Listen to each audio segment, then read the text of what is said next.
Shalom Bapak Ibu. Sekali lagi shalom. Terima kasih. Selamat datang untuk beribadah. Kita mau memuji-muji Tuhan. Biarlah kita siapkan hati pikiran kita agar pujian, penyembahan, doa-doa, bahkan firman yang akan kita dengar boleh berkenan kepada Tuhan dan damai sejahtera, sukacita bagi kita.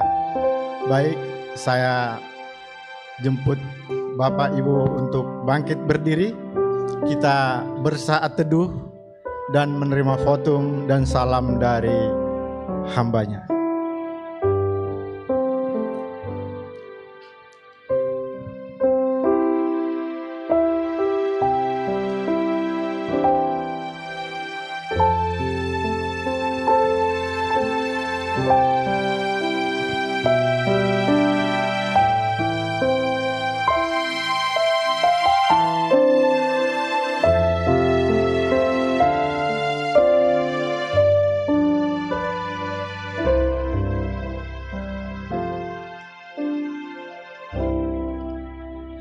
Semesta alam, Allah yang menciptakan langit bumi serta segala isinya.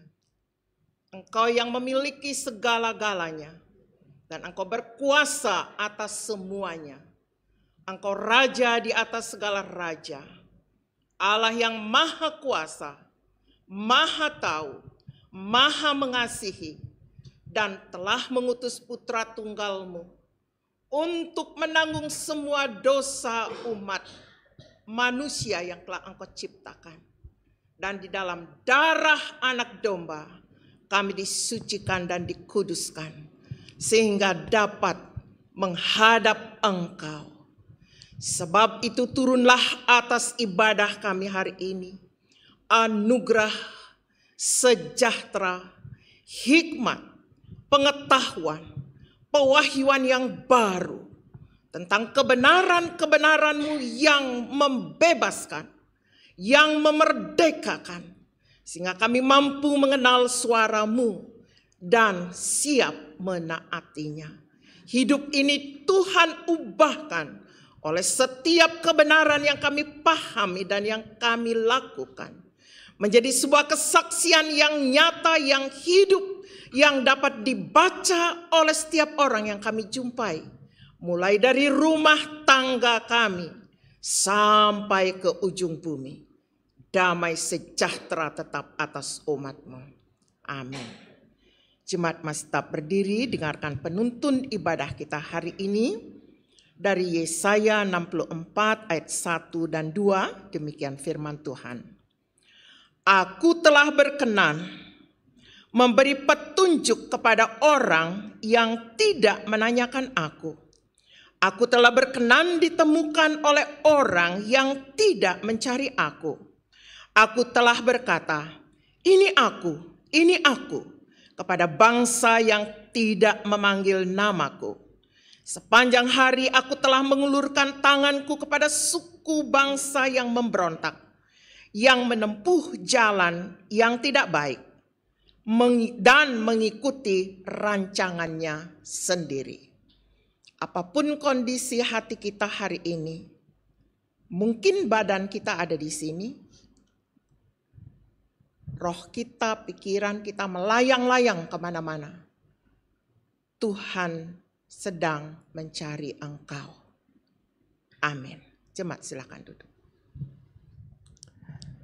Baik, kita sambut potum dan salam dengan sukacita. Apa yang membedakan kita dengan orang-orang yang tidak mempunyai agama? Kita datang ke sini karena kita punya iman bahwa segala sesuatu yang kita lakukan adalah karena kasih pertolongan Tuhan. Kalau tidak punya agama, itu mengandalkan kekuatan bahwa saya hebat. Tapi kita bukan orang-orang yang hebat, kita orang-orang yang dikasihi Tuhan. Apa buktinya? Kita harus bersandar senantiasa dalam setiap kehidupan kita. Kita mau angkat pujian, sandar akan perjanjian Tuhan Yesus bait 1 dan 4.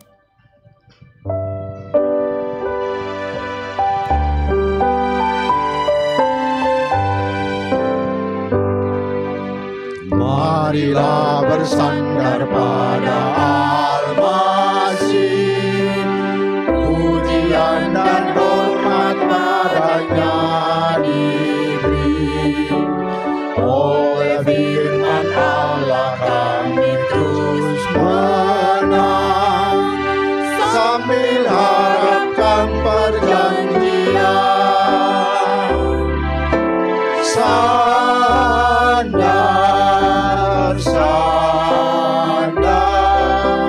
Sandar akan perjanjian Tuhan Yesus.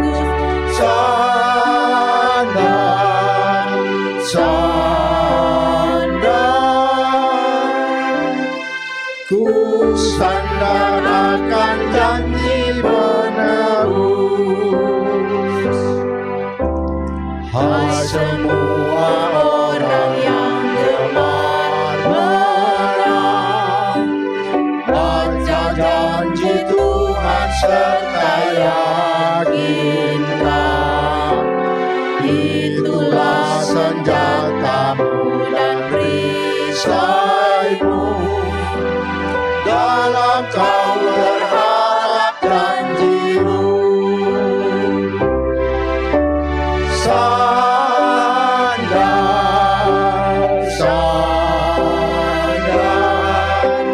Sandar akan perjanjian Tuhan Yesus.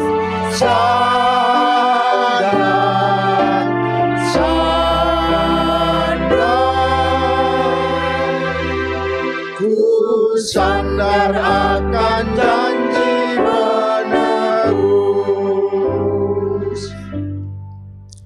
Bapak Ibu jemaat yang dikasihi Tuhan, saatnya kita mau datang secara pribadi untuk mengakui segala dosa-dosa pelanggaran kita pada minggu-minggu yang lalu. Sebagai ayat penuntun dari Kolose 1 ayat 13 dan 14.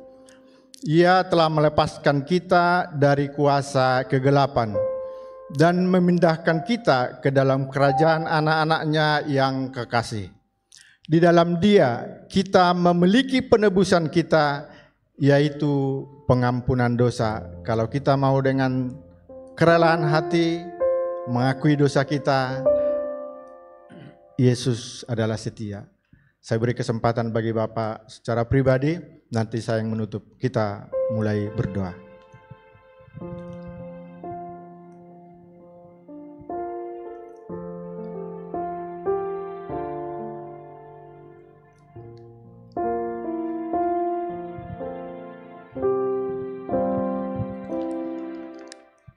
Terpujilah namamu Bapa yang bertahta di dalam kerajaan sorga.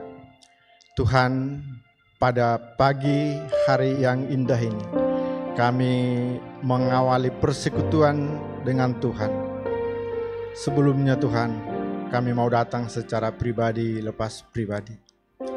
Setiap doa permohonan, doa pengakuan atas segala dosa pelanggaran yang kami lakukan pada minggu-minggu yang lalu. Inilah kami jemaat-jemaat Tuhan datang secara pribadi menyatakan mohon pertolongan, mohon belas kasihan Tuhan, bahwa Tuhan layakkan kami, Tuhan ampuni kami agar kami layak menjadi anak-anak Tuhan, pengikut Kristus, dan layak menerima berkat yang akan Tuhan nyatakan bagi kami.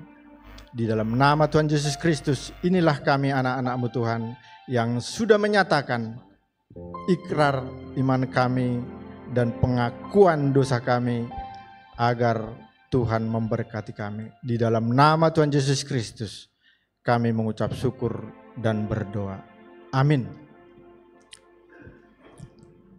Sebagai umat-umat tebusan, kita layak memuji-muji Tuhan. Kita angkat pujian dari Kemenangan Iman nomor 212, Sejak Kuterima Yesus, bait 1 dan 2. Bapak Ibu saya jemput untuk bangkit berdiri.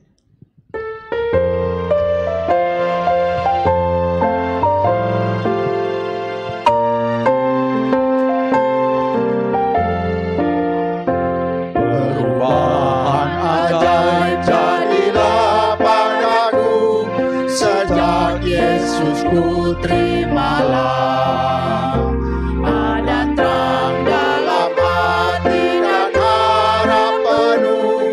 Sejak Yesus ku terimalah, sejak Yesus ku terimalah, sejak Yesus ku terimalah, sukacita di hatiku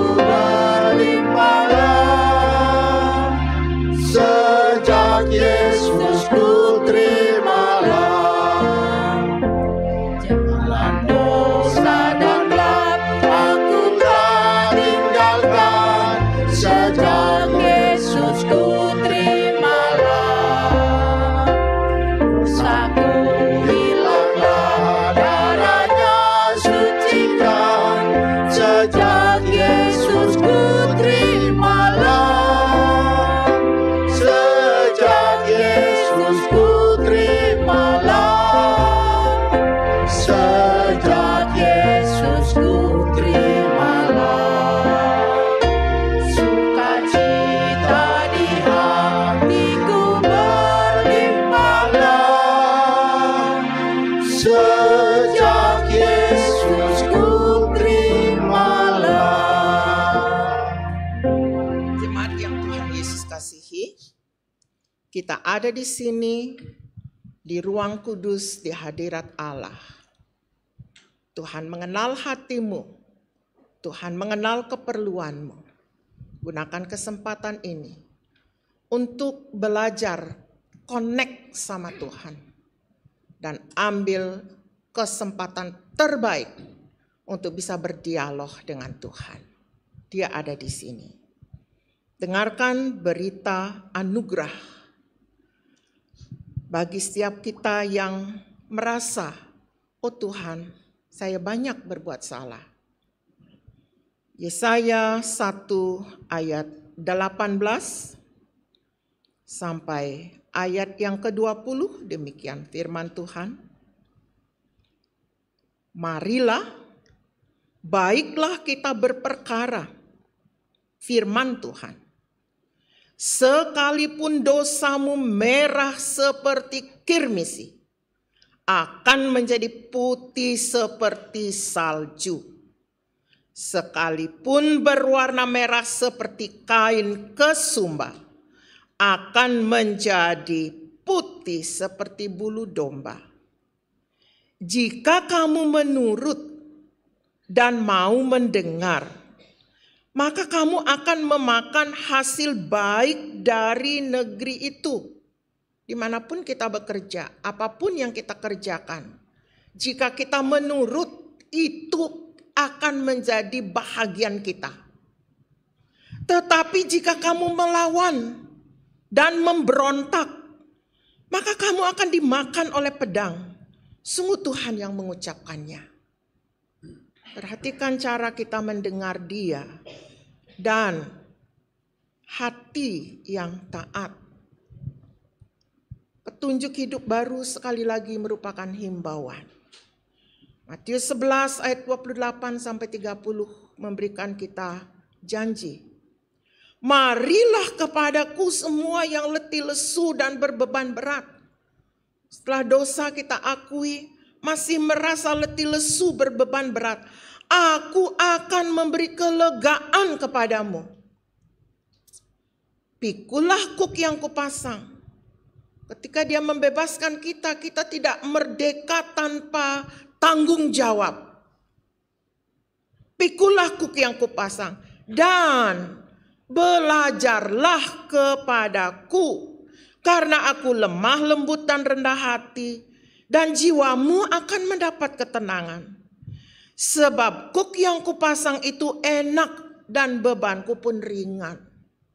Bertahun-tahun kita menjadi orang Kristen, kalau tidak mengalami perubahan, ada sesuatu yang salah dalam hidup kita.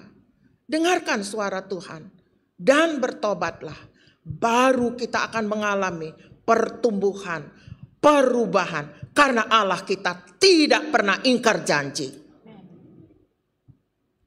Tuhan memberkati. Jemaat silakan duduk. Baik, kita sambut votum dan salam dengan sukacita. Bagaimana firman Tuhan menegur kita, menyapa kita bahwa kuk yang Tuhan berikan bagi kita pasti bisa kita emban. Dengan apa? Dengan iman. Kita angkat pujian dari Kemenangan Iman nomor 197, aku tahu yang kupercaya, bait 1 dan 2.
hingga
Jemaat yang dikasihi Tuhan, kita akan mendengarkan firman Tuhan untuk menyirami hati kita yang terdalam agar boleh tumbuh berbuah dalam setiap kehidupan kita. Sebelumnya kita dengarkan dari Mazmur 16 ayat 7-8. Aku memuji Tuhan yang telah memberi nasihat kepadaku. Ya, pada waktu malam hati nuraniku mengajari aku. Aku senantiasa memandang kepada Tuhan, karena Ia berdiri di sebelah kananku, aku tidak goyah. Kita mau angkat pujian untuk menyambut firman Tuhan nomor 269. Pergilah dan wartakan, bait 1 dan 2. Di bait 2 jemaat Tuhan kita sama-sama bangkit berdiri.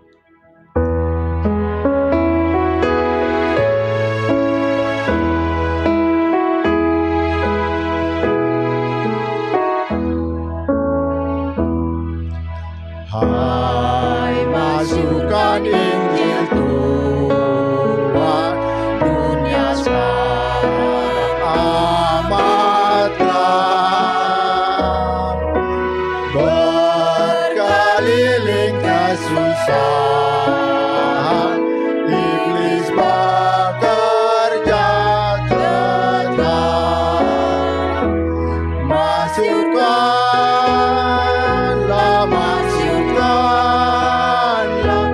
Yesus mati baginya. Segala bangsa kau wartakan, Yesus telah kembali. Baikkan pesanan Yesus, Injilku terus masyurkan. Ajarkan segala bangsa apa yang ku katakan. Masyurkanlah,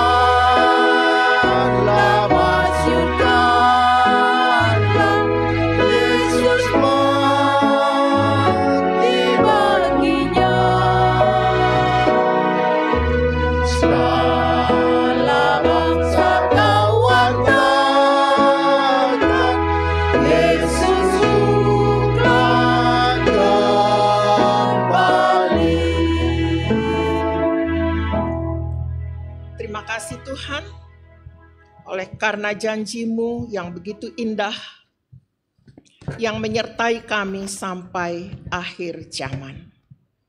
Terima kasih untuk kehadiran Roh Kudus di dalam batin kami, dan tidak pernah meninggalkan kami sedetik pun. Ampuni kami kalau kami kurang peka mendengar suaranya. Ampuni kami ketika kami menganggap kebenaran itu sesuatu yang remeh. Mari Tuhan, sentuh hati kami. Bicara lewat firman-Mu pagi ini. Kiranya hidup kami diubahkan. Kami tidak lagi menjadi seperti yang kami datang hari ini. Tapi menjadi seperti apa yang Tuhan telah rancangkan. Memasyurkan Injil-Mu. Mulai dari dalam rumah tangga kami sendiri. Sehingga orang-orang dalam rumah kami merasa sejahtera. Merasa ada ikatan batin yang dalam. Ada persekutuan. Ada doa. Ada pengampunan. Ada kasih. Ada relasi yang sehat. Bicara Tuhan. Kami siap mendengar Engkau dan siap diubahkan. Dalam nama Yesus. Amin. Jemaat silakan duduk. Puji nama Tuhan, shalom.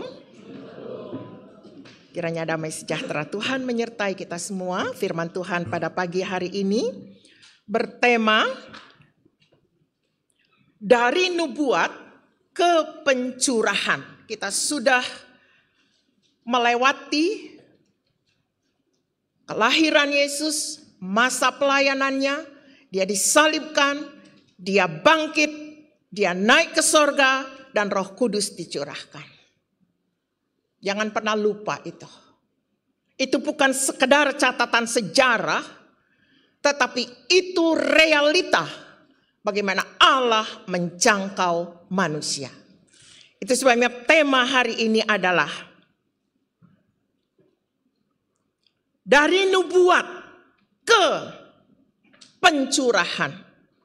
Allah yang mencari, menyelamatkan, dan mengutus. Jadi kita tidak tinggal di tempat.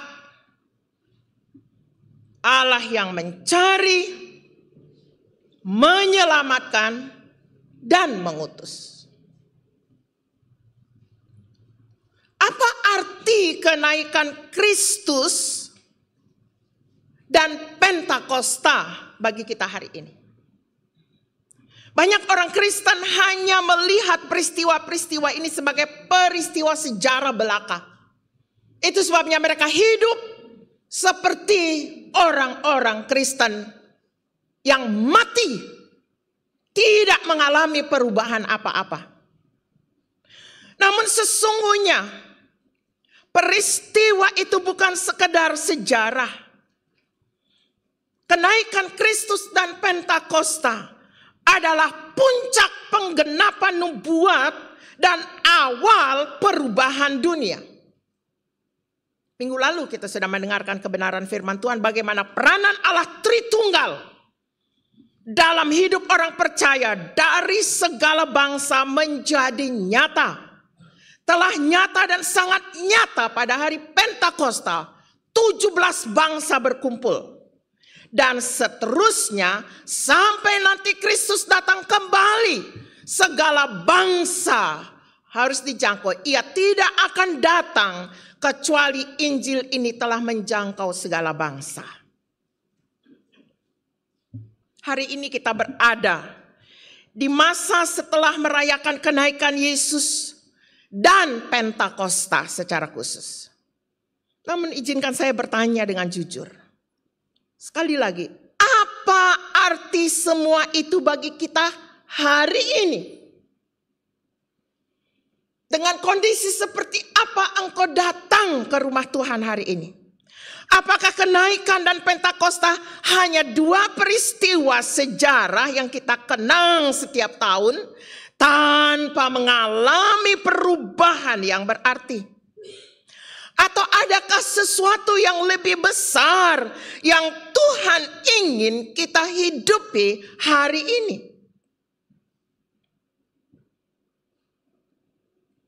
Kenaikan Kristus bukan hanya tentang Yesus naik ke sorga. Itu adalah momen kemenangan. Saat Tuhan Yesus dinyatakan sebagai Raja segala raja, duduk di sebelah kanan Allah, memerintah dalam kuasa dan kemuliaan. Jadi tidak ada sesuatu digapai dengan enak-enak saja. Yesus anak Allah menempuh jalan penyelamatan dengan cara menderita. Itu sebabnya semua lutut akan bertekuk di bawah kaki Yesus. Segala kuasa akan tunduk di bawah kaki Yesus. Dan selanjutnya, Pentakosta bukan hanya tentang turunnya Roh Kudus dengan bahasa lidah dan angin keras. Tapi itu adalah lahirnya gereja.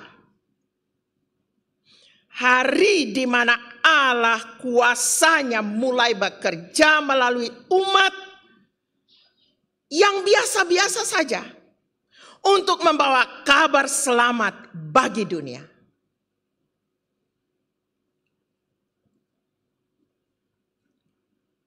Sayangnya, banyak orang Kristen hanya melihat kedua peristiwa ini sebagai peristiwa sejarah belaka.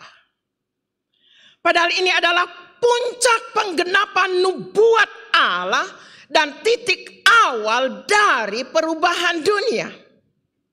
Disinilah misi kita dimulai. Pada Pentakosta.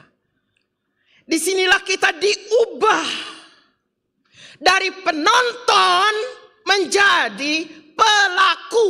Kalau selama ini saudara menjadi penonton di gereja ini, resapi firman hari ini. Saudara harus menjadi pelaku. Kalau saudara tetap menjadi penonton sampai nanti kiamat, begitu-begitu saja hidupmu.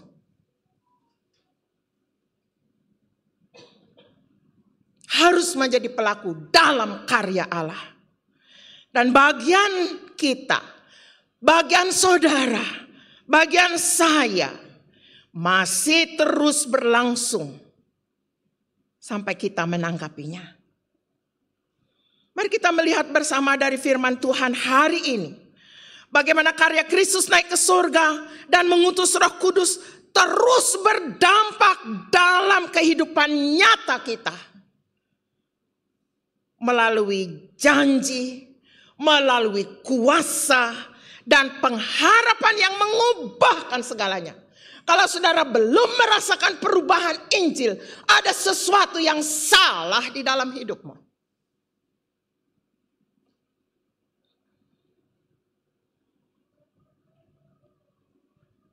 Mari kita akan melihat bagian yang pertama. Di mana ayat-ayatnya diambil dari Yesaya 65 ayat 1 sampai 9 dan Lukas 8 ayat 26 sampai 39. Kita akan membaca ayat-ayat ini. Bagaimana Allah yang mencari umat yang bahkan tidak datang kepadanya. Dia yang mencari. Mari kita lihat Yesaya. Next. Yesaya 64. Ayat 1 sampai 9 ada di screen. Saya minta kita akan baca bergantian sehingga kita aktif. Saya akan membaca slide yang pertama ini, saudara slide yang kedua. Aku telah berkenan memberi petunjuk kepada orang yang tidak menanyakan aku. Aku telah berkenan ditemukan oleh orang yang tidak mencari aku. Aku telah berkata, ini aku, kepada bangsa yang tidak memanggil namaku. Sepanjang hari aku telah mengulurkan tanganku kepada suku bangsa yang memberontak, yang menempuh jalan yang tidak baik, dan mengikuti rancangannya sendiri. Next. Wow, tolong di depan. Klik itu. Ya, silakan. Ya, 3. Silakan, 1, 2, 3.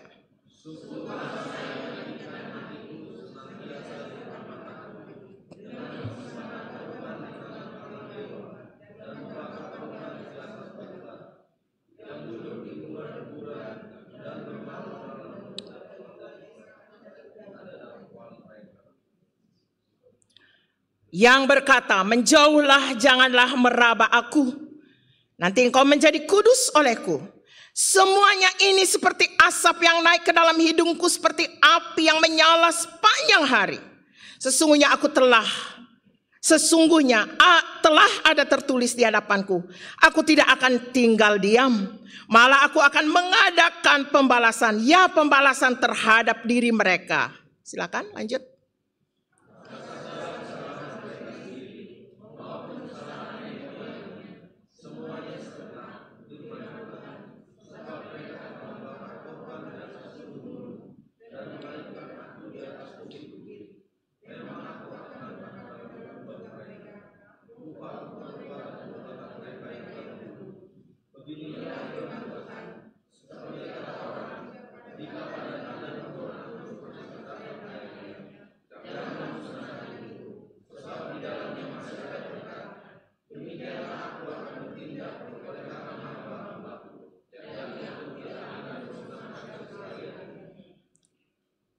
Aku akan membangkitkan keturunan dari Yakub dan orang yang mewarisi gunung-gunungku dari Yehuda. Orang-orang pilihanku akan mewarisinya dan hamba-hambaku akan tinggal di situ. Bapak Ibu, kita bisa lihat jejak pelayanan Yesus. Yudas pun yang dia tahu akan mengkhianat, dipilih, dipanggil masuk. Endingnya, tiap-tiap kita akan membuktikan siapa kita. Kasih Allah ini merangkul. tapi keputusan akhir ada pada kita. Amin. Ini bukti dari kebenaran Yesaya. Dia Allah yang mencari, menyelamatkan dan mengutus. Tapi kalau kita menolak, yes, let it go. Dibiarkan. Yang dia tahu akan mengkhianati, dia ambil 3 tahun dididik. Alkitab menjelaskan dia mencuri uang. Biarkan. Tapi akhirnya dosa itu yang menuntun dia kepada kebinasaan. Kita diberi kebebasan. Mari kita lihat lagi.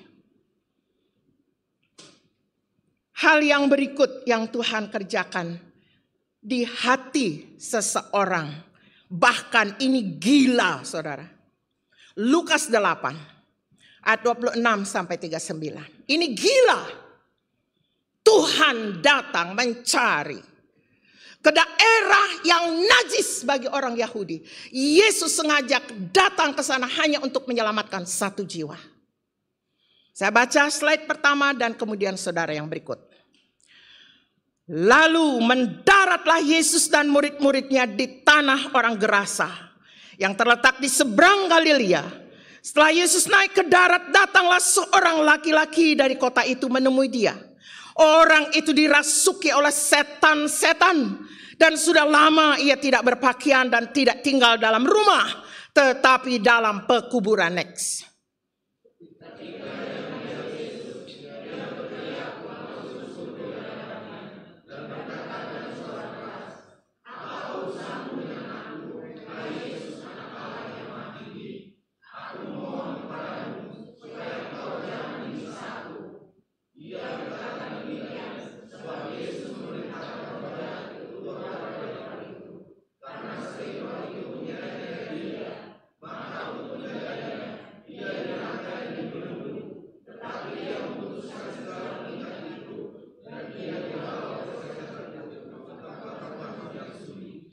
Dan Yesus bertanya kepadanya, siapakah namamu?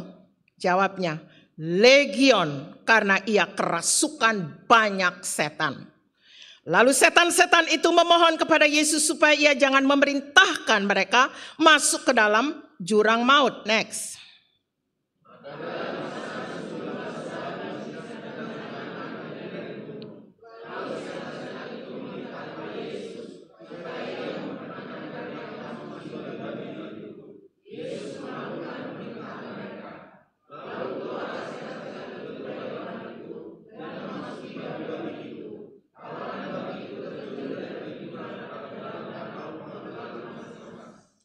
Ribu ekor babi Yesus korbankan untuk menyelamatkan dan mencari 1 jiwa ini.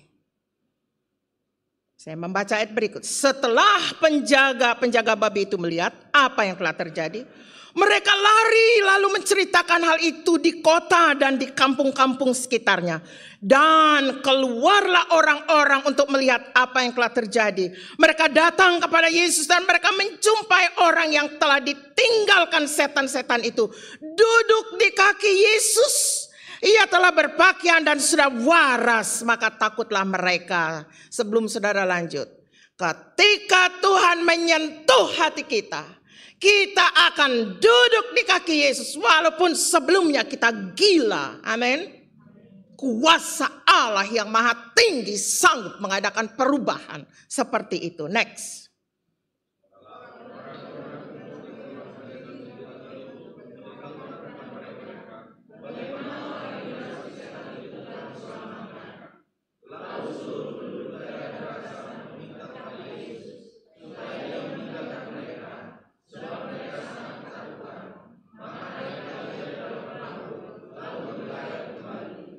Dan orang yang telah ditinggalkan setan-setan itu, si gila tadi, meminta supaya ia diperkenankan menyertainya. Tetapi Yesus menyuruh dia pergi, katanya, pulanglah ke rumahmu. Dan ceritakanlah segala sesuatu yang telah diperbuat Allah atasmu. Orang itu pun pergi mengelilingi seluruh kota dan memberitahukan segala apa yang telah diperbuat Yesus atas dirinya. Ini penginjil pertama di daerah Dekapolis.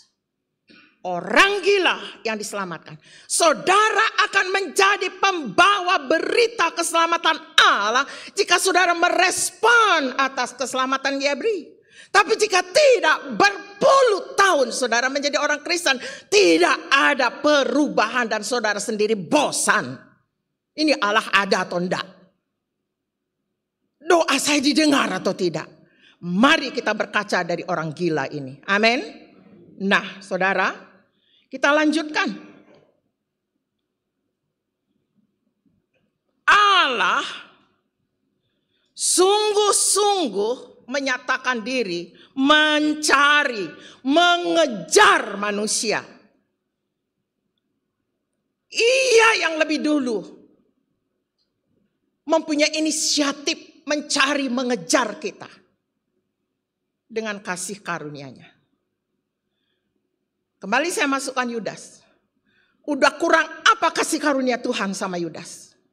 Orang gila ini yang dibuang, Yesus datang. Yesus datang ke tanah yang najis di Gerasa untuk menyembuhkan si gila yang kerasukan itu.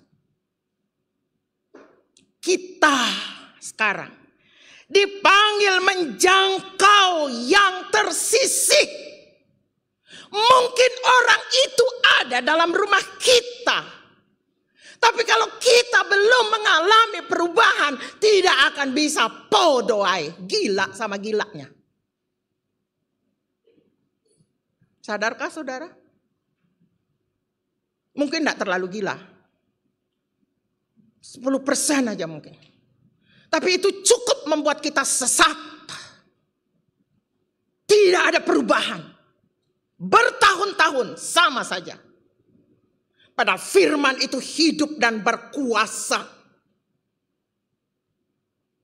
Kita semua dipanggil menjangkau yang tersisih, bukan menghakimi. Jangan pernah menghakimi. Tunjukkan dengan sikap yang penuh kasih. Itulah cara ayah ibu saya mengajar kami. Kalau kami bersalah, didudukkan. Nah, besok-besok jangan begitu. Jangan menangis, minta pergi ke pasar bersama mama. Nanti di tengah jalan kamu minta digendong mama. Kasihan mama. Satu kali saja ayah saya ngomong enggak, saya ulangi saudara. Saudara kan bisa melihat sikap anak-anakmu itu, sebabnya orang tua saya terus katakan didik anakmu selama dia masih ada dalam rumah. Kalau dia sudah menikah, dia out dari rumah dan itu sudah sendiri. Enggak bisa campur-campur saudara. Jangan waktu dia dalam rumah sudah dibiarkan. Enggak ngomong, biar. Nanti waktu menikah dicampur-campur, salah besar. Waktu dia sudah menikah, dia sudah diwisuda. Dia sudah bisa harus mandiri. Kecuali dia datang minta tolong. Jangan kita masuk-masuk. Perhatikan ini Bapak Ibu. Yesus datang untuk kita semua. Ia mengasihi kita.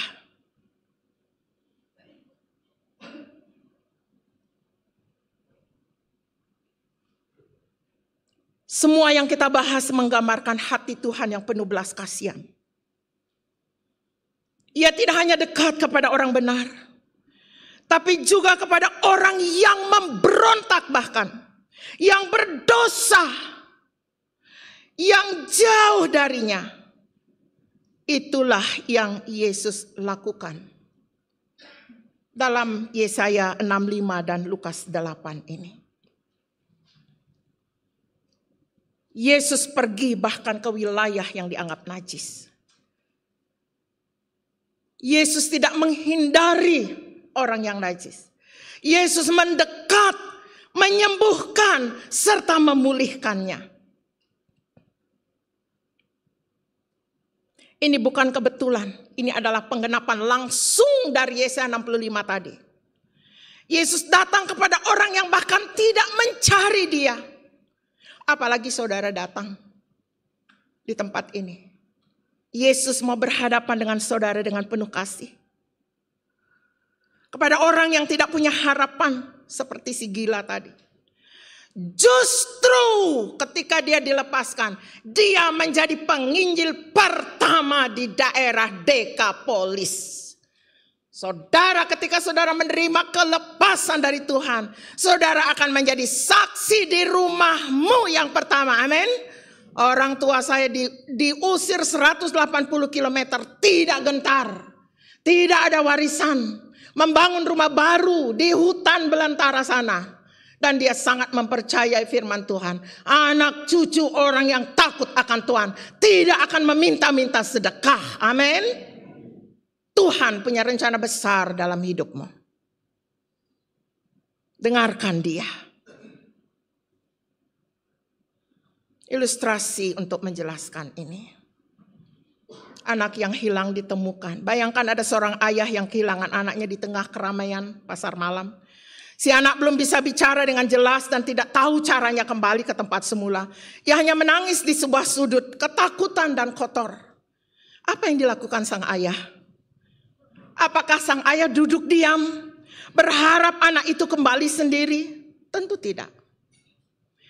Ia berlari-lari memanggil nama anaknya, menyisir setiap sudut, dan tidak menyerah sampai ia menemukan anaknya. Dan saat ia menemukan anak itu, ia tidak memarahi, melainkan ia memeluk, membersihkan anak itu dari debu dan kotoran yang melekat. Begitulah kasih Allah kepada kita. Ia mencari. Kita seperti anak itu yang tersesat, tidak tahu jalan pulang. Tapi Allah tidak pasif menunggu. Terbukti Yesus turun ke dunia. Mencari orang yang terhilang ini. Bahkan ketika kita belum tahu bagaimana cara mencari dia, dia yang menjangkau ke hati kita yang paling hancur dan hidup kita yang paling gelap. Ada amin? Dia yang datang. Semua orang sudah berdosa.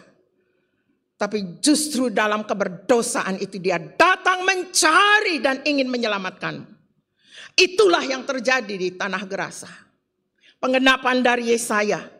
Yesus menjumpai seorang yang bahkan tidak bisa berseru karena terlalu dikuasai oleh si kegelapan. Tapi Yesus mencari dan menyembuhkan dia. Sama seperti sang ayah tadi dalam ilustrasi ini. Kasihnya mengejar kita lebih dulu. Sebagai aplikasi praktis dari pelajaran ini. Mungkin kita pernah merasa seperti orang Gerasa itu. Terasing, hancur, dikucilkan, merasa tidak berharga, terikat dengan dosa. Tapi Yesus tidak menjauh darimu. Ia justru datang mendekat. Karena dialah Allah yang mencari kita. Bagi orang-orang yang ada di sekitar kita yang merasa lapar, tidak layak, yang merasa terlalu rusak, kita bisa beri tahu kepada mereka. Anda mungkin merasa tidak mencari Tuhan, tapi dia sedang mencari dirimu. Itu juga yang saya mau beritakan di mimbar ini. Allah mencari engkau. Dan sebagai orang yang percaya, kita semua dipanggil untuk meneladani Yesus mendekati mereka-mereka yang terhilang. Mereka-mereka yang terluka. Saudara, seringkali kita terluka, tapi kita tidak sadar bahwa kita terluka. Sekarang ada dunia konseling yang menawarkan bagaimana saudara bisa paham. Saya sendiri sebagai pelayan Tuhan, saya tidak tahu bahasa terluka. Tapi ketika berhadapan dengan konselor, setiap kata itu diungkapkan, saya menangis. Allah menyentuh bagian yang terdalam yang mungkin ketika saya dilukai, saya diam. Saya tidak melawan. itu yang Tuhan pulihkan. Jemaat yang dikasihi Tuhan, Yesus mendekati saudara yang terluka. Ia tidak menghindar darimu. Ia mau memulihkan, bukan menghakimi, tidak. Ia mau memulihkan. Mari kita melangkah ke segmen yang berikut, di mana Allah ini mencari, menyelamatkan, dan memulihkan.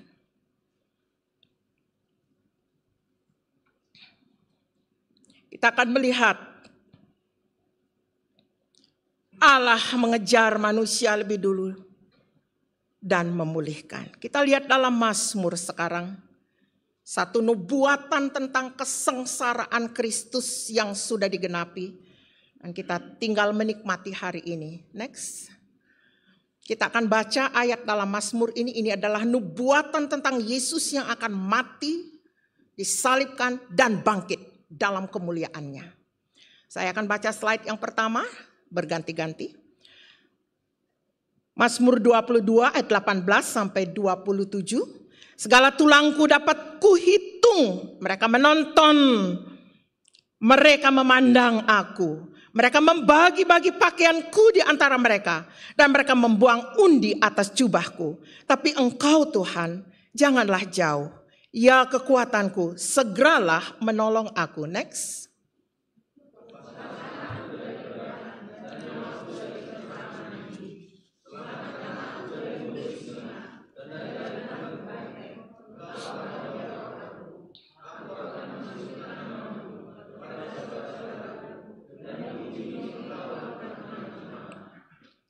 Kamu yang takut akan Tuhan, pujilah Dia. Hai segenap anak cucu Yakub, muliakanlah Dia. Dan gentarlah terhadap Dia, hai segenap anak cucu Israel. Sebab Ia tidak memandang hina ataupun merasa jijik kesengsaraan orang yang tertindas. Dan Ia tidak menyembunyikan wajahnya kepada orang itu. Dan Ia mendengar ketika orang itu berteriak minta tolong kepadanya. Next.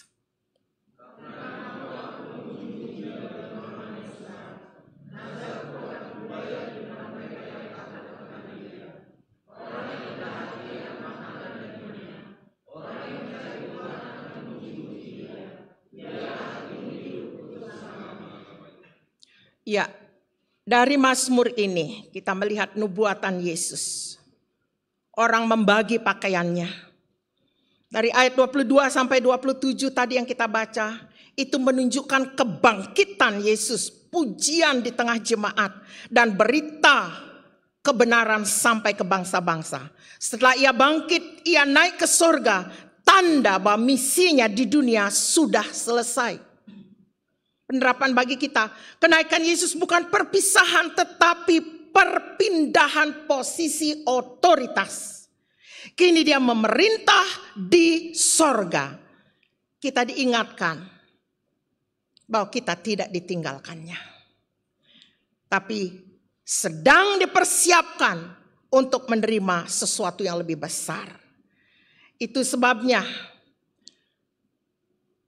dalam Mazmur 22 ini merupakan nubuat yang kuat menggambarkan penderitaan Mesias dan juga penggenapannya, bagaimana Ia akan mengutus Roh Kudus-Nya, diawali dengan kebangkitan, pemulihan, pembaharuan, dan pencurahan Roh Kudus ketika Ia sudah naik ke sorga. Jadi kenaikan Yesus ke sorga tidak berarti Ia meninggalkan kita. Dia naik untuk mengambil tempat posisi di sebelah kanan Allah Bapa. Duduk sebagai raja, sebagai imam, sebagai pengantara bagi kita. Itu artinya Ia memegang otoritas penuh. Dan dari sana Ia mencurahkan Roh Kudus-Nya kepada kita. Sejak hari Pentakosta. Dan kita merupakan generasi yang kesekian. Pertanyaan saya, sadarkah saudara ada Roh Kudus di dalam tubuhmu ini? Dengarkan Dia. Dia mau komunikasi dengan dirimu. Saya sangat mengalami ketika hambanya dipanggil pulang. Saya sendiri, tapi suara itu lebih jelas. Saya terlalu bersemangat kadang untuk gym, untuk olahraga. Dan kemudian sebentar ada kegiatan lagi, baik di kantor ataupun di PGLII. Saya sudah siapkan pakaian dari malamnya. Ketika saya bangun pagi, ada suara, kamu tidak usah pergi. Nanti lemah. Bahkan yang di PGLII itu tinggalkan dulu. Saya terhenyak saudara. Pakaian yang sudah saya siapkan, ya saya biarkan, saya duduk. Dan memang dia melawat. Inilah firman-firman kebenaran. Saya menyiapkan khotbah untuk minggu ini. Berminggu-minggu saudara. Dan gaya saya memang gaya orang tua. Baby boomers. Ada 2 screen, 2 slide yang saya siapkan di sana. Tolong tampilkan yang ini. Walaupun milenialnya belum terlalu kelihatan, saya berusaha ke arah itu saudara. Tidak gampang berdiri di sini. Kita dari berbagai umur. Saya tidak tidur tadi malam. Sampai jam 2. Saya menyiapkan dan menyiapkan lagi. Beri yang terbaik untuk jemaat ini. Inilah Allah kita yang mengasihi kita. Aplikasi buat kita semua dari Mazmur ini. Sekali lagi, kenaikan Kristus bukan akhir cerita, tapi permulaan pemerintahan Kristus atas gerejanya. Gereja seperti ini dan gereja secara pribadi. Saudara, gereja ini tidak dikelola oleh satu orang. Bersama majelis, itu sebabnya pemilihan majelis diseleksi sekali. Walaupun kadang ada salah-salahnya. Saya bersama asisten dan majelis mengambil keputusan-keputusan yang tegas. Mereka yang melayani di sini, kalau sedang ada masalah, saya minta selesaikan dulu masalahnya. Saudara tidak bisa melayani di sini untuk panggung, tidak bisa. Gemetar kita. Setelah kita diselamatkan, jangan jadi penonton. Kalau ada masalah, selesaikan. Amin. Jangan beri panggung kepada setan di situ bertahun-tahun dalam hidupmu. Mari kita beranjak. Yesus tidak meninggalkan kita. Dia naik ke surga mempersiapkan umat untuk naik dan menerima kuasa dari tempat maha tinggi. Roh Kudus dicurahkan dan ia sekarang telah menjadi bagian saudara dan saya. Kemenangannya di salib dan kebangkitannya memberi kita dasar yang kokoh untuk hidup dalam iman dan keberanian. Amin. Tidak seperti saudara kita yang lain. Beda dasar kita. Bukan katanya, tetapi nyata. Kalau Allah yang menyaksikan dan berkata, pasti benar. Amin saudara. Kalau kisah manusia, tanya dulu.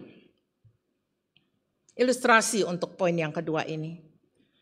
Tongkat komando. Bayangkan seorang jenderal yang memenangkan perang besar. Setelah kemenangannya ia kembali ke ibu kota. Dan disambut sebagai pahlawan lalu diangkat menjadi kepala tertinggi militer. Ia tidak lagi berada di medan tempur tapi mengendalikan strategi dari pusat komando. Memastikan bahwa semua pasukan tetap kuat, dipimpin dan diberi perlengkapan terbaik. Yesus adalah jenderal ilahi kita Ia menang di atas salib, bangkit dari maut, sekarang sudah naik ke sorga, pegang tongkat komando dari sorga. Dan ia mengirimkan penguatan rohani yang menolong kita setiap hari. Roh Kudus yang tongkrongin kita.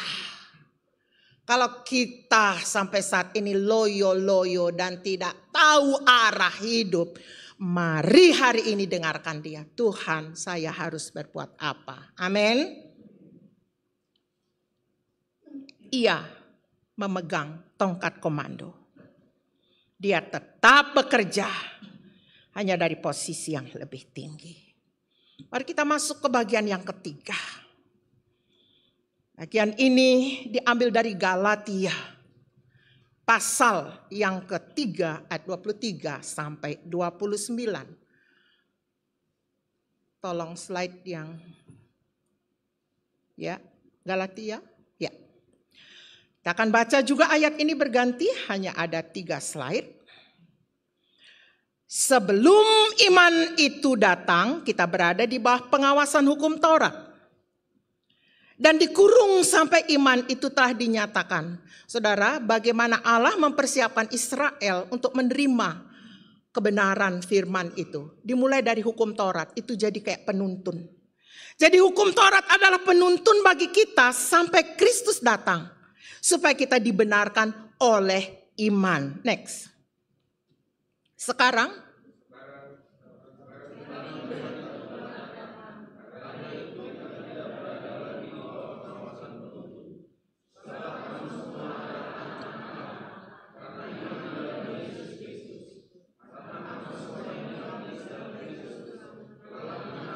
nah, ini dia. Kamu semua adalah anak-anak Allah ketika saudara sudah menerima Kristus. Dan bukti bahwa saudara menerima Kristus dan mengimani percaya dia, sudah masuk dalam baptisan. Maka anak-anak sebelum dibaptis kita katekisasi dulu. 10 kali kita luangkan waktu, saudaraku. Bukan hanya iseng-iseng aja dibaptis. Aduh Tuhan, saya merancang ini dengan sungguh-sungguh pertolongan Roh Kudus. Mau sih enak aja, ya udah mau baptis aja, tapi saya tidak mau begitu. Walaupun sudah diajar 10 kali, ada juga yang melewat. Yang menikah juga begitu, ya ampun Tuhan. 10 kali juga kita konseling, ada juga yang melewat. Ya Tuhan, ya sudah saya angkat tangan, bukan salah saya lagi. Saudara, pelayanan ini dirangkul dengan segenap hati, bukan sekedar, bukan iseng. Tubuh, jiwa, roh dicurahkan di sini. Ya. Jadi kita semua adalah anak-anak Allah. Yang sudah terima Yesus, yang dibaptis sudah kokoh. Maka kalau sudah dibaptis jangan hilang-hilang. Masih ada pertumbuhan. Terus terakhir 1, 2, 3. Dalam hal ini atau orang Yunani, ya, tidak ada lagi laki-laki atau perempuan, karena kamu semua adalah satu di dalam Kristus Yesus. Dan jikalau kamu adalah milik Kristus, maka kamu juga adalah keturunan Abraham. Amin. Sering kita klaim janjinya Allah kepada Abraham, tapi kita tidak hidupi bagian kita. Nggak bisa. Apa janji Allah kepada Abraham? Orang yang mengutuk engkau akan terkutuk balik. Nggak gampang-gampang, saudara. Satu saja Abraham punya anak yang dari janji menghasilkan Israel yang sebesar itu. Nggak ada yang bisa kalahkan bangsa Israel. Walaupun dia nau-nau. Tahu nau-nau? Kadang lurus, kadang belok. Tapi janji Allah tidak bisa dibatalkan. Dia memanggil terus. Bertobat. Ismail ya Ismail memang seperti itu kelakuannya. Dan tidak bisa diubah. Udah dijanjikan. Dia seperti keledai liar. Jadi jangan saudara bingung. Memang begitu. Nah mari kita sekarang ambil. Kalau Tuhan katakan bahwa Kalau kamu adalah milik Kristus, ini dari Galatia ya. Baca lagi ayat 29, 1, 2, 3. Dan jika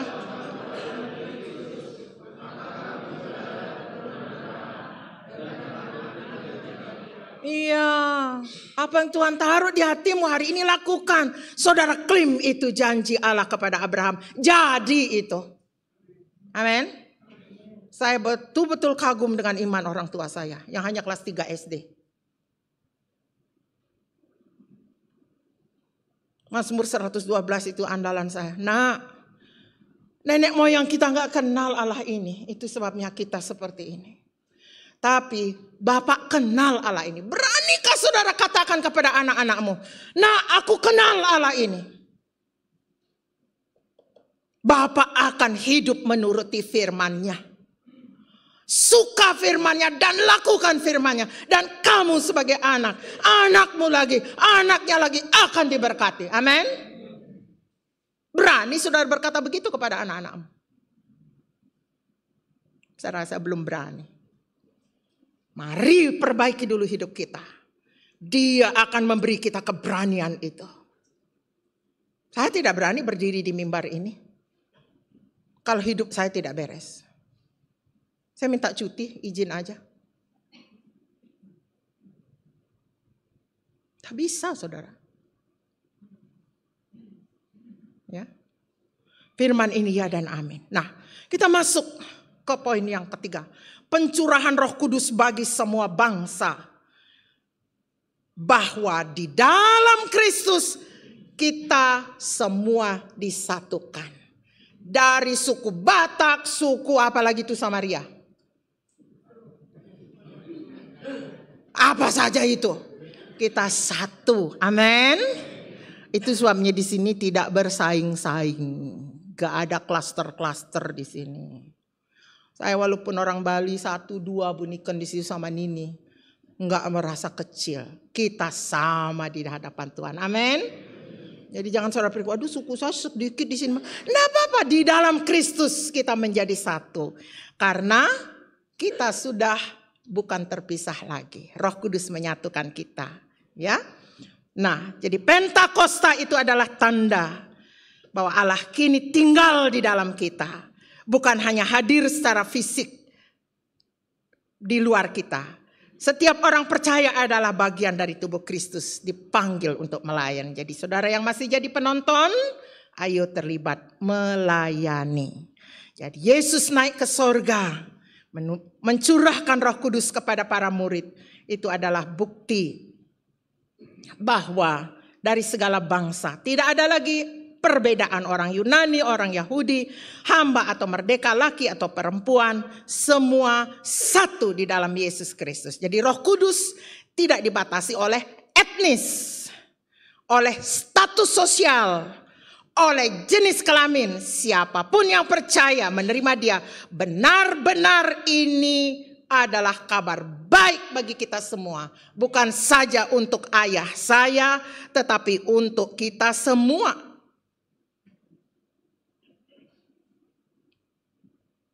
Jadi Roh Kudus adalah kuasa yang baru.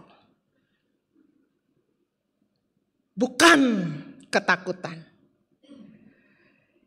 Kita adalah baiknya. Tak ada lagi ruang tertutup baginya. Semua izinkan dia masuk ke ruang yang paling dalam pun di batin kita. Ke ruang yang paling gelap pun. Kalau ada luka di situ, dia akan menyembuhkannya. Luar biasa. Gereja kita dilengkapi dengan para konselor. Saya kagum bagaimana Tuhan ketika memanggil saya tidak bisa apa-apa Tuhan.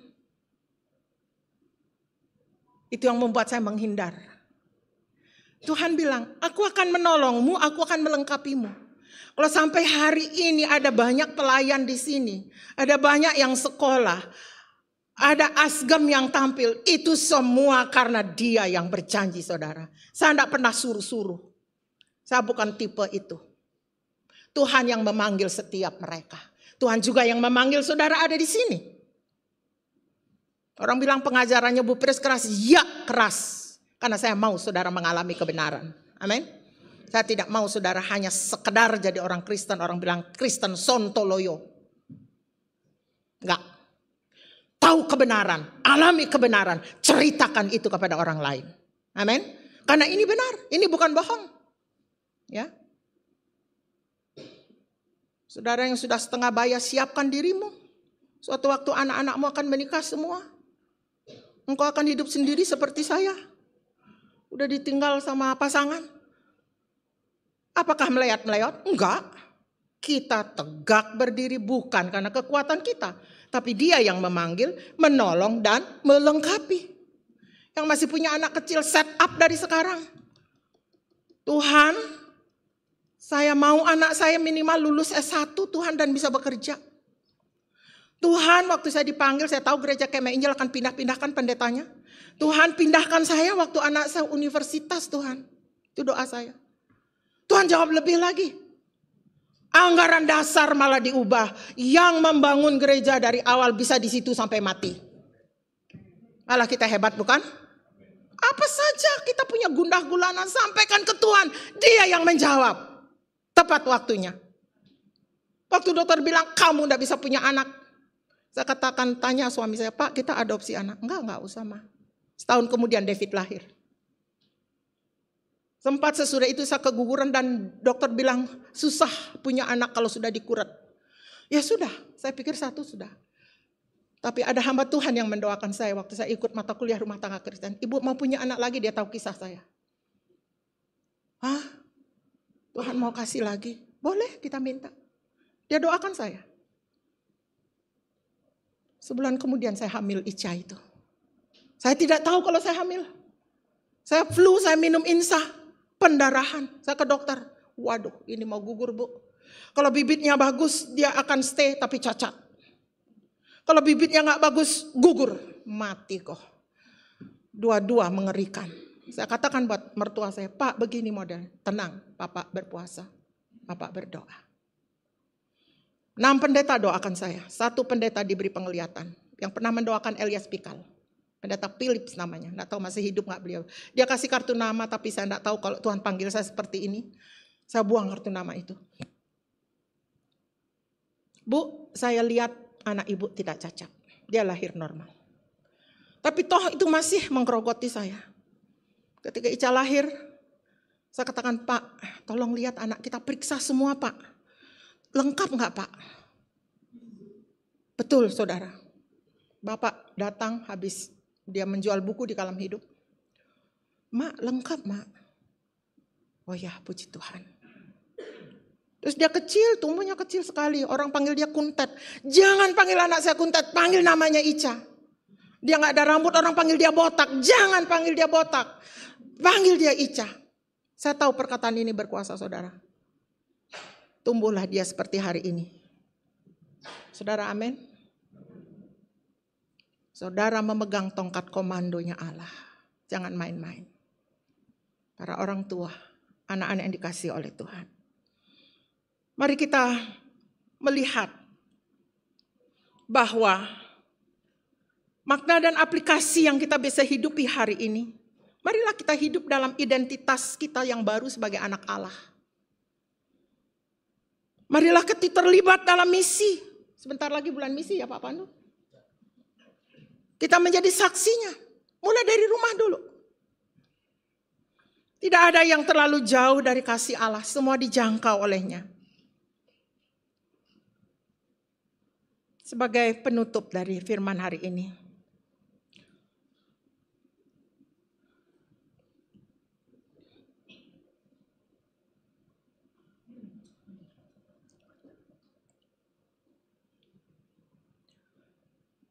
Setelah kita merenungkan semua, bagaimana Yesus menyatakan diri kepada mereka yang tidak mencarinya. Dan bagaimana penderitaan dan kebangkitannya telah dinubuatkan. Dan bagaimana api Roh Kudus dicurahkan kepada semua bangsa. Maka kita sampai pada pertanyaan, apa artinya semua ini untuk kita hari ini? Ia mau kita menjadi seperti alat musik yang dimainkan oleh Allah. Mungkin kita biola, mungkin kita gitar, mungkin kita piano, ataupun organ. Masing-masing kita mengeluarkan suara yang berbeda. Amin. Dan itu akan menyenangkan. Ilustrasinya seperti ini. Ada seorang anak yang bermain layang-layang. Dia pegang talinya, layang-layangnya udah gak dilihat. Ada seorang bapak tanya, "Nak, bagaimana kamu tahu layang-layangmu masih ada?" "Aku rasa tarikannya, Pak." Seperti itulah Allah dalam hidup kita. Kita nak melihat dia, tapi dia bekerja di batin kita. Tahukah saudara? Dia akan connect sama firman yang saudara baca tiap hari. Firman ini membekali kita.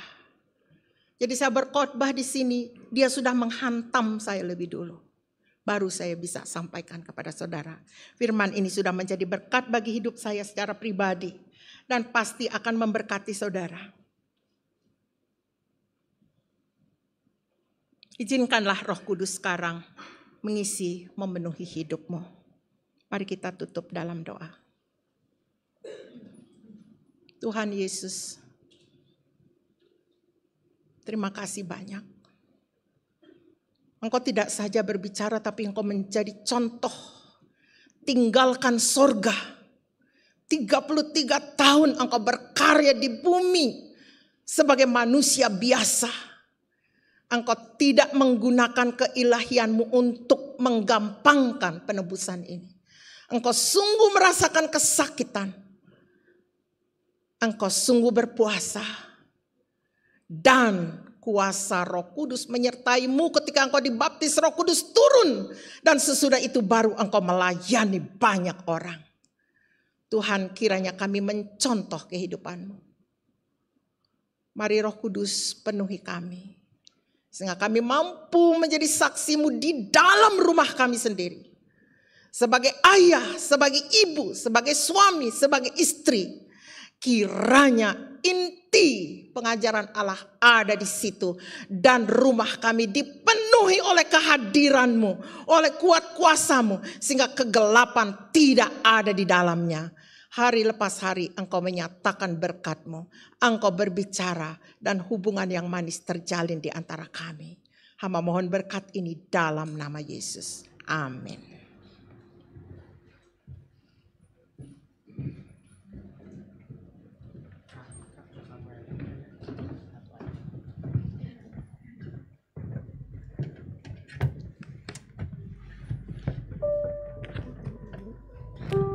Baik, jemaat yang dikasihi Tuhan, setelah kita mendengarkan firman Tuhan, kita akan memberikan persembahan yang terbaik bagi pelayanan di sini. Kita mendengarkan firman Tuhan dari Maleakhi 3 ayat 10. Bawalah seluruh persembahan persepuluhan itu ke dalam rumah perbendaharaan, supaya ada persediaan makanan di rumahku, dan ujilah aku, firman Tuhan semesta alam. Apakah aku tidak membukakan bagimu tingkap-tingkap langit dan mencurahkan berkat kepadamu sampai berkelimpahan? BPJ berdoa. Aser siap-siap.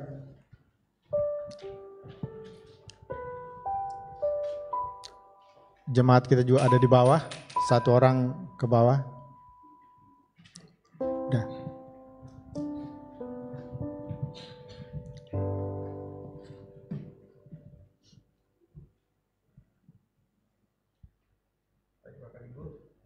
Kita akan memberikan persembahan. Kita angkat amplop persembahan kita. Saya akan pimpin dalam doa terlebih dahulu. Bapa yang baik, kami mengucap syukur Tuhan untuk penyertaan-Mu sepanjang minggu yang telah kami lewati. Terima kasih Tuhan untuk kebenaran firman-Mu yang baru saja disampaikan, mengingatkan, menguatkan dan meneguhkan kami kembali bahwa Engkau tidak pernah meninggalkan kami sekalipun Tuhan dalam keadaan kami apapun. Terima kasih Tuhan, terima kasih. Dan kini tiba saatnya bagi kami untuk memberikan apa yang kami punya untuk pelayanan-Mu di tempat ini Tuhan. Sebagai rasa ungkapan syukur kami akan memberi persembahan ini. Di dalam nama Tuhan Yesus kami berdoa. Haleluya. Amin. Sambil kantong persembahan dijalankan, kita angkat pujian dari Kemenangan Iman nomor 209, Kewajibanmu yang Mulia.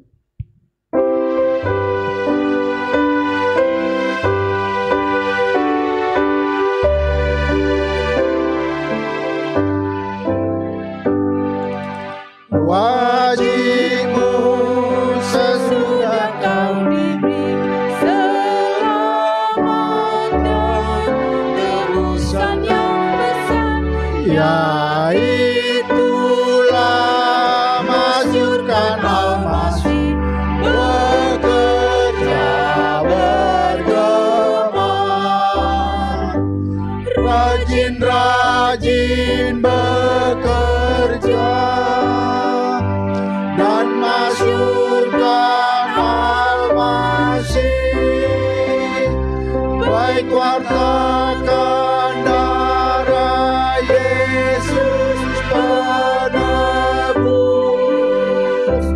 soraklah haleluya, angkat tinggi tunggulnya, hingga Tuhan datang dan kau dilantiknya terus. Kita akan mendengarkan pengumuman dari BPJ.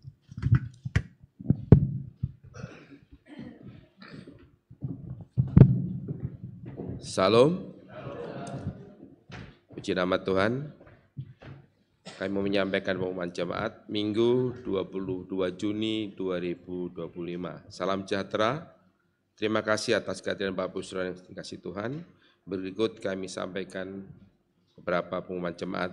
Yang pertama, ibadah sekolah Minggu hari ini pukul 9 pagi di lantai 1. Kemudian yang kedua adalah RIM. RIM akan mengadakan leisure time ke Bogor Aqua Game pada hari Minggu 6 Juli berkumpul di Gerbang Asri pukul 8.30 WIB. Kami dorong agar semua peserta bisa hadir di ibadah pagi terlebih dahulu. Dan bagi 59 anak RIM yang sudah mendaftar harap pelunasi biaya pendaftaran maksimum tanggal 29 Juni 2025 melalui kakak setempat masing-masing. Informasi lebih lengkap dapat dilihat di WA Group Rehoboth Youth. Mengundang kaum pria untuk mengikuti ibadah raya berkarya pada hari Rabu 25 Juni 2025 pukul 19.30 bertempat di gereja. Materi dari kitab Yohanes 7 ayat 25 sampai ayat 36. Firman Tuhan dibawakan oleh Bapak Apolina Baban dan liturgos oleh Bapak Alek Rosang. Ibadah doa berkawan Jumat ini libur dan aktif kembali pada hari Jumat 4 Juli 2025 bertempat di gereja pukul 2. Kemudian ibadah persimas pada hari Sabtu 28 Juni pukul 14 WIB bertempat di gereja.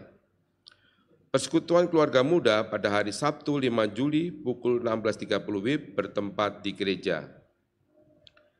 Kemudian diberitahukan kepada para peserta baptisan kudus agar mengikuti katekisasi hari ini setelah ibadah 2 bertempat di kantor gereja.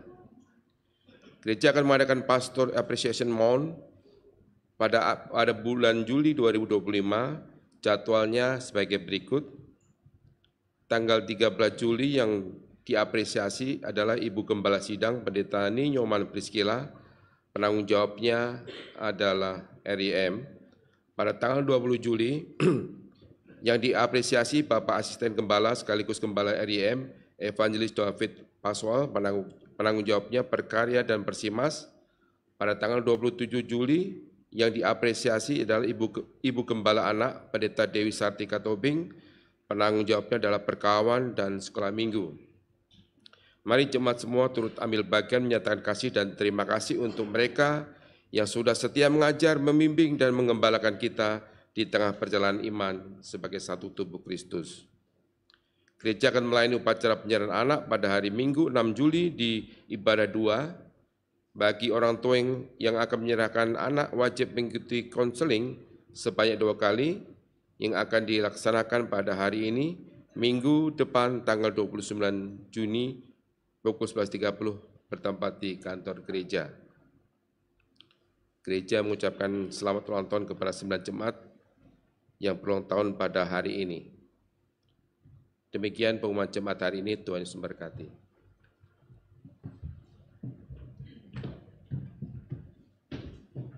Shalom. Pertanyaan saya, Kak, ada yang mendaftar untuk penyerahan anak? Ada? Tapi ada yang mendaftar nggak? Coba tolong cek, karena itu mulai saya harus konseling hari ini. Kalau tidak ada berarti kita batalkan. Oke? Ya.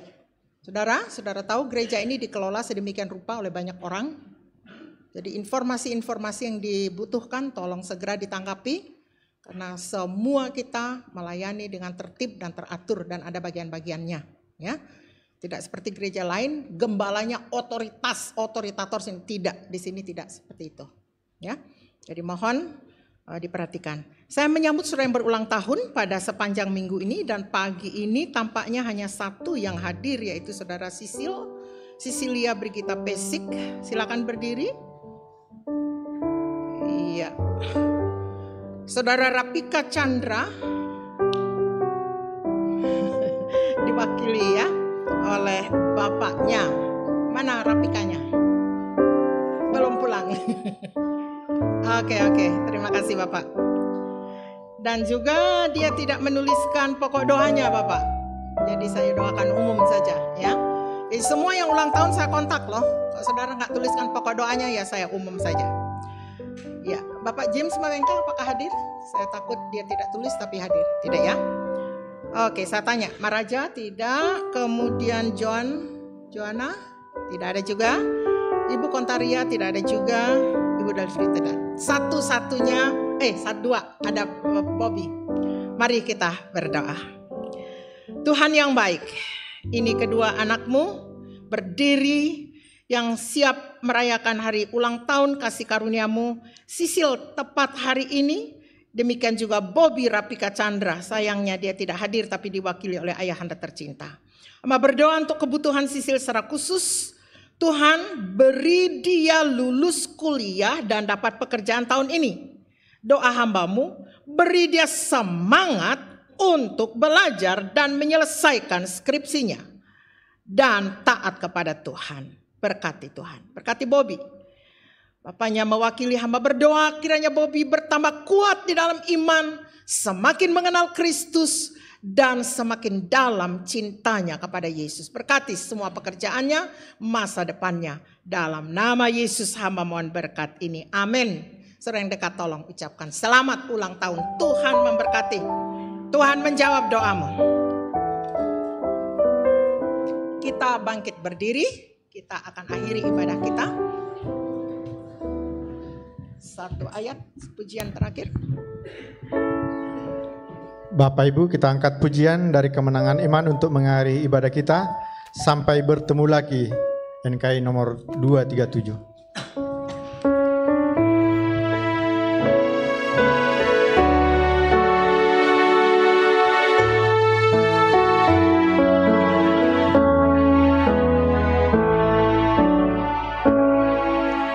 Tuhan Allah beserta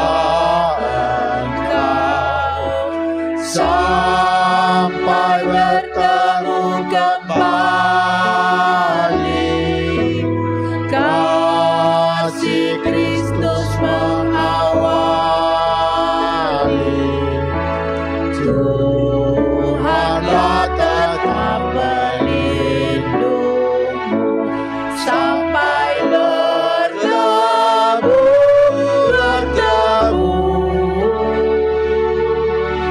Sampai lagi kita bertemu. Sampai bertemu.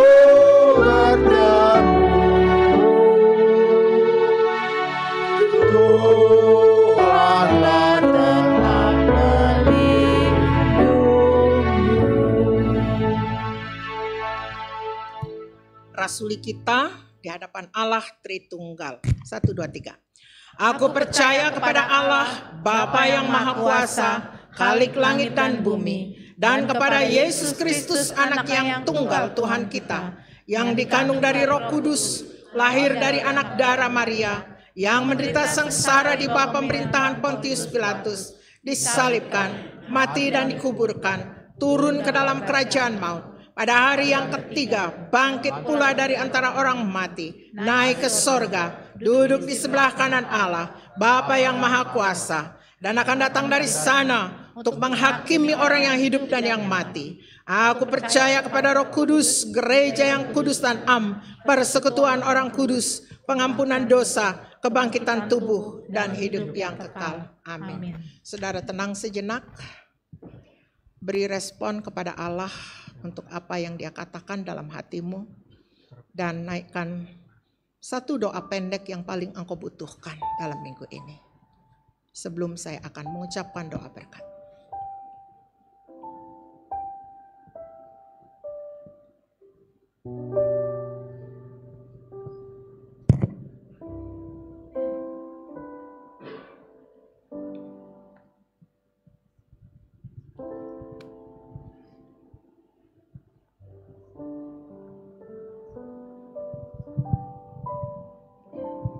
Allah Bapa yang kudus,